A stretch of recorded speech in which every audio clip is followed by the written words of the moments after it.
cho như cái sao ấy cho với lên này giúp này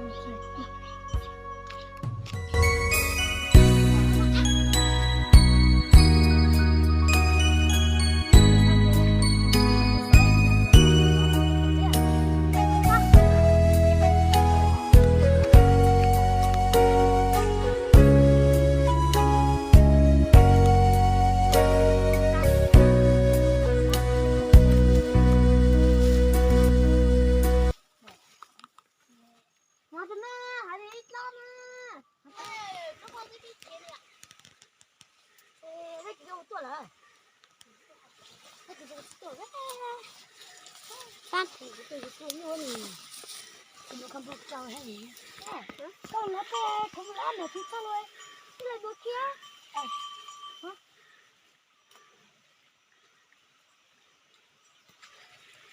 con lên này thì cứ chút bé đây con lên này phát ra nhá cái nó bắt cửa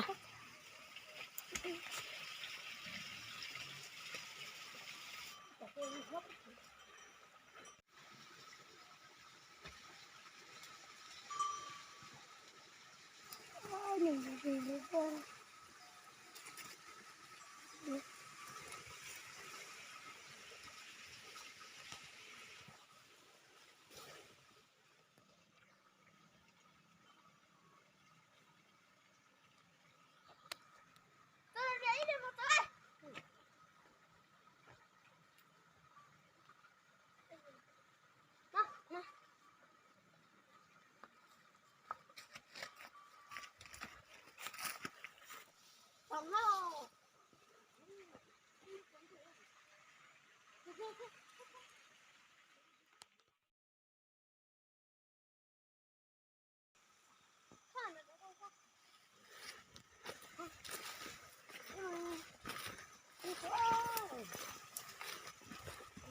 ya thấy như ít lọt ya cái tên cái sao nhiều đâu nè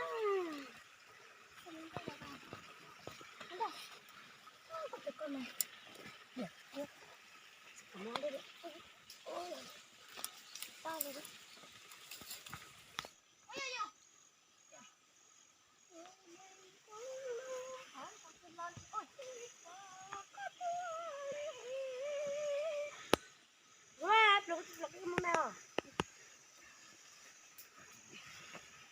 một xin lát đi bao ra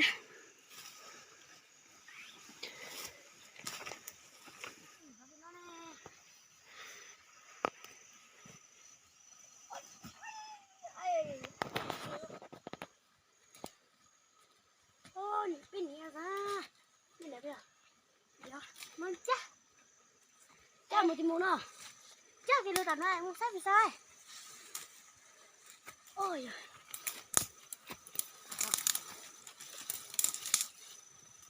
có khóc đâu không vào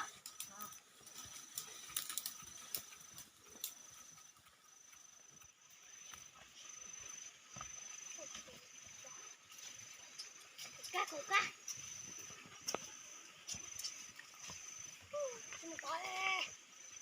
chơi mai giờ như thế này ôi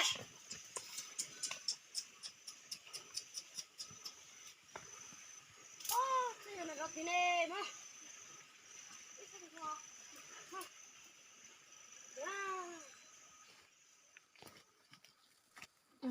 bố bây giờ nhu ông lại ta muốn lại chơi luôn à bây giờ mình đi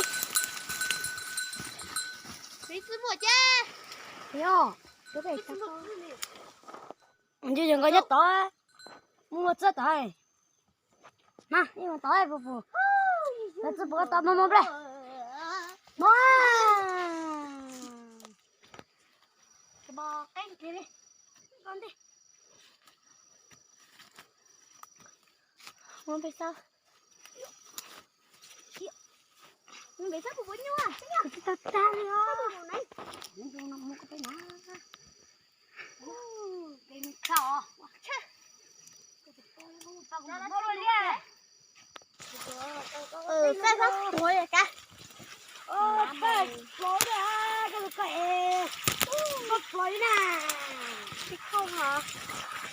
Hey, chơi kìa.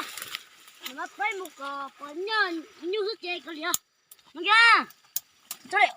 Ô, bà có kính thở. Rồi. Ô, rồi.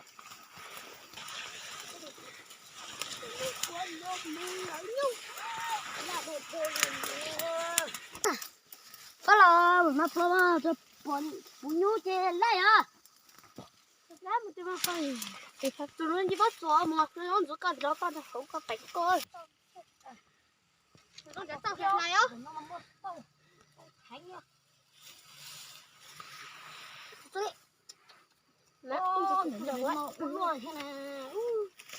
Nó sập lên kia.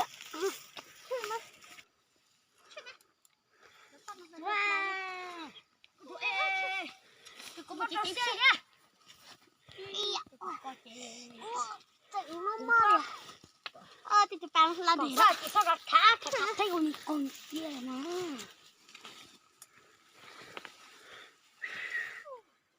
Tụi choเขาใส่ดูเขาจะทำเหรอดูเขาก็จะก่อยจิบหัวย่อยเลยช่วยไหมเลยได้จิบหัวย่อยเลยเป็นสัตว์เลี้ยง